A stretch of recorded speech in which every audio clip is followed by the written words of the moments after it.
And I can't help but wonder why so many young kids had to die. Caught strays from AKs in the drive-by. Swollen pride and homicide don't coincide. Brothers cry for broken lives, mama come inside. Cause our block is filled with danger. Used to be a close-knit community, but now we're all cold strangers. Time changes us to stone them crack pipes. All up and down the block exterminating black life. But I can't blame the dealers. My mama's welfare check has bought the next man chrome wheels. Shit's real, I know you feel my tragedy. A single mother with a problem child, daddy free. Hanging out, picking up games, sipping cheap liquor. Gaming the hoochie's open, I can get to sleep with her. It's a man's world, staying strong.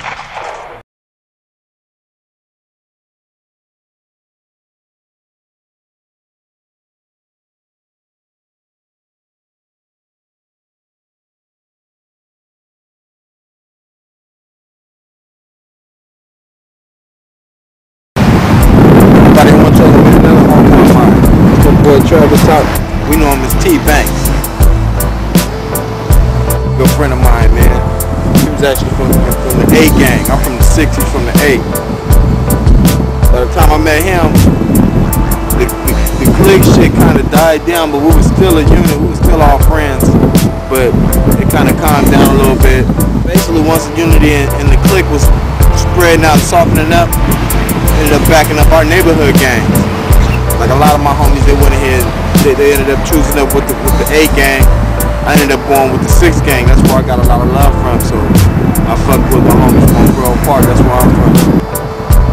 I met Trav. His aunt was staying on the G block. Yeah, that was one of our little spots and shit on Grove Street. And his aunt stayed there. He been around, but this was the time that I got with my chance to meet when his aunt moved on that block. Cause he used to go visit her a lot.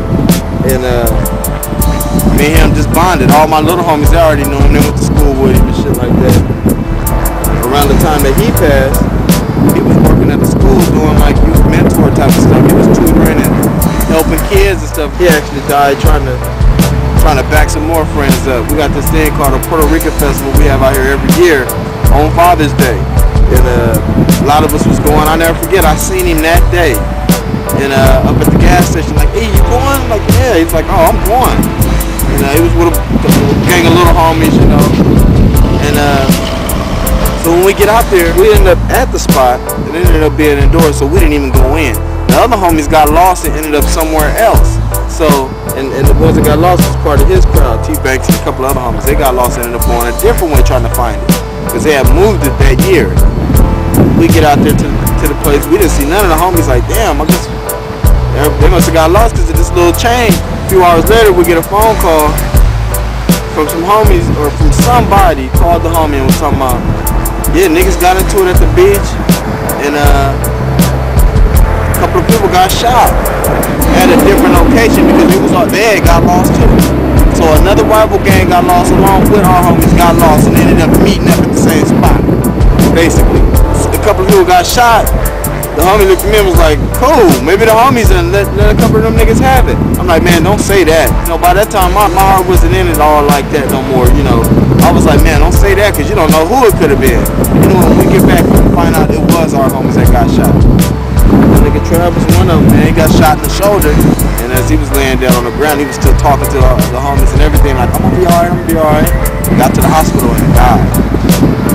Turns out the bullet did some moving around. And at the time, he was basically a youth mentor type of dude. He was bringing the kids that he connected with at his job. He was bringing them clothes and stuff like that if they needed them. He wasn't even ripping and running like that. Like I said, he just had a son and was expecting another son and a daughter right now.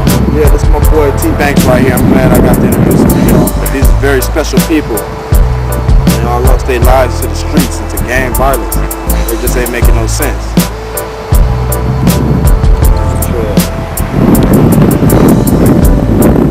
His name tatted right here. Oh boy.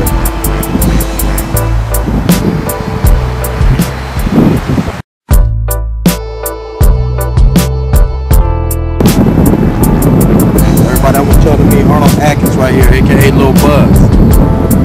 This is another close friend of mine right here. I had the opportunity of meeting him on the G block because he was born and raised on that Grove Street. Right here, this is a cool dude right here. He's a straight gangster. He was the nicest people you could ever meet on this earth. Matter of fact, he was one of our main supporters when we first started GPM. They say he's one of the nicest people you could have ever met, man. And he showed us that side because when we first got started, you know, we was already living in gang territory or in somebody's territory. So when we started that up, it was so many people that wasn't trying to hear that shit, man. But once he got to meet us, little bugs, man, he showed us much love. The night he got killed, me, LK, D Smooth, this girl LaShonda, standing out in front of my pad, and car kept on going by. Car went by 2 times, and second time went by, I said, man, y'all like pay attention to that car, you know. So anyway, I went in the house, and as soon as I got in the house, I heard a pop. I said, oh shit, that car done dumped on me. So when I get back outside, I'm like, they busted at y'all, didn't they? I'm just like, hell yeah, they did. They pulled up right here and stopped and shot once. Yeah, I knew something was fishy about that car, so we load up and leave from in front of my pad. We went to the LK Big Brother pad. And I mean, we got there, after we got shot at in front of my house, we went to LK Big Brother pad. It only took about 10 minutes to get to his house. When we got there, 5 minutes later, my nigga D Smooth got a call saying, hey, your homeboy Lil Bugs got killed. Like, god damn, man. Had to be the same people that shot at us. If it wasn't, then it's just really ridiculous. You know what I'm saying? That means motherfuckers just out doing this type of thing all at the same time and randomly and don't even know it, you know? Before he died, he was hanging with one of our partners, Kareem Jackson. I went to school with Kareem. Kareem was real cool. But at the time he passed, he was hanging with him and stuff. And we don't know exactly what they was into or nothing like that. But that's the thing about your friends, you know. They could be getting into all kinds of activities and you'll never know. They come up dead, you'll be left wondering why, you know what I'm saying? And gonna find out when he did get killed. Him and Kareem was in front of Kareem's house. So Kareem went inside the house. Bug stayed outside in his car to grab something or to roll some weed or something like that. So what they say. And as he was outside in his car, somebody came by, did drive by and killed my nigga. Kareem heard the shots, and when he came outside, he looked around, he didn't see the homie Lil Bugs for a second. And when he looked, he was kind of like hanging out of the side of the car. So Kareem got outside, just tried to stick him in the best way he could, and drove him to the set. He basically panicked, you know. And that's understandable. Nobody know what they would do in that situation like that. I always felt bad for him to even have to make that choice to have to do that. You know, so anyway, he loaded him up and drove him back to the set. And he pulled up in front of one of the homies' pad. He was actually across the street from the homies' pad he was trying to get to. And saw some people standing outside and was like, where's so-and-so at? And they're like, he just went in the house. He's like, he's dead. He was like, nah, he's just went in the house. Who you asking about just went in the house? They thought he was saying, you know, who he asked for was dead. He's like, no, Lil Bugs is dead. He in the car, he just got shot. The homies looked and said, man, he's in the car right now? He's like, man, take him to the hospital, homie. He snapped out of whatever panic was in and drove him to the hospital. But by the time they got there, I guess he died there or he died on the way. It was just too late. He got shot one time. It's sad, man.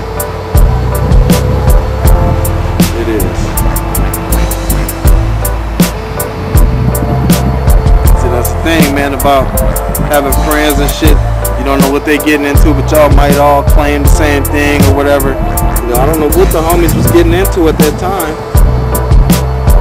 Might not have been getting into nothing. It's a coincidence he get killed outside the homie house. They just got out who he just hooked up back with again. It's like, damn, maybe they did do something, you know. Whatever the case may be, he didn't deserve to have his life taken, that's for sure. It was my pleasure introducing him to you. This is a special person. I wish he was here on earth to say something back to y'all. Because I'm pretty sure he'll tell most of y'all put them guns down. I'm pretty sure most of your dead homies, if you can ask them, they'll tell you put them guns down.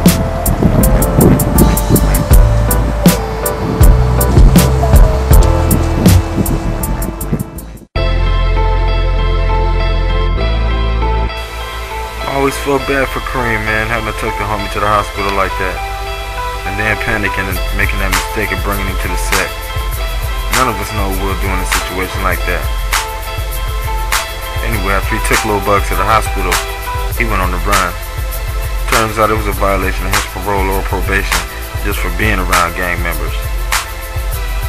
It'd be a month later before anybody heard from him or before the police caught up to him. Turns out he was hiding out in the motel room. Then the police tracked him down there. Rumor has it, he either killed himself or they killed him. Whatever the case may be, he will be forever loved and missed.